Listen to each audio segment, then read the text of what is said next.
Hello, welcome back to Shit Rentals with your host, Purple Pingers. Now, I do want to say that you would be forgiven for thinking that perhaps $615 a week for a 3-bedroom house in Blacktown might be just a little bit too cheap.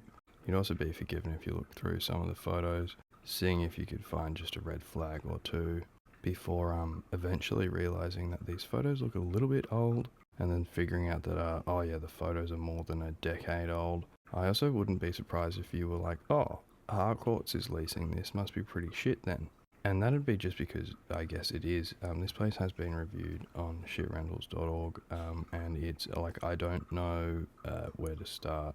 Actually, you know what, I can start right here. It says the landlord shut off the heat setting in the ducted air system because of the horrific mold issue that they continue to just paint over and hide. Also, it ends by saying that this tenant's husband broke their ribs from coughing so much because of the pneumonia that he caught. Anyways, naturally, Harcourt said that it does have ducted air conditioning, which I guess it maybe technically does because it still has the cooling, but that's a bit on the nose, isn't it? Anyways, this is the good bits. This is the good bits of the house. This is what it actually fucking looks like.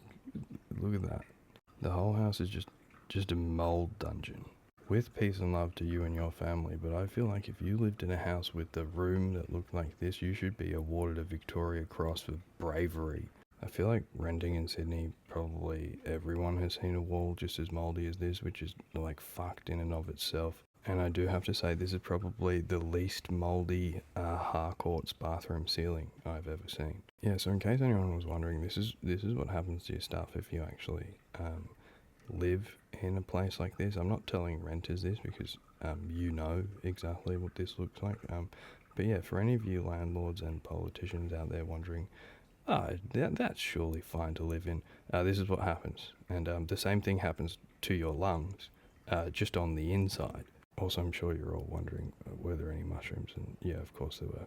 Also, special mention to the fact that it rained inside this house. That is impressive. Also, I feel like water pooling inside of a light fitting and or next to it is not a good thing, because I feel like that's where the electricity lives.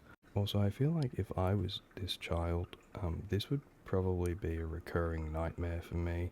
Anyways, yeah, maybe just don't rent 19 Tara Road in Blacktown. I feel like it's just not going to end well. Also, if you want to warn other renters about the place that you live in or a place that you lived in, please review your rental or your previous rental on shitrentals.org. It just helps everyone out. Also, there's a few research institutes and stuff like that who are interested in the database, and it's helping them figure out where the problems are, which is kind of cool. But yeah, maybe if the government could do something about this as well, that'd be kind of sick. They probably won't though, so I'm gonna keep making my silly little videos. And if you want to support the things that I'm doing, please feel free to grab some merch if you can, at the Lonely Kids Club link in my link tree. Also feel free to join the Patreon. I've got some cool things going to come up on there as well soon. Anyways, everything sucks, and cool, sick.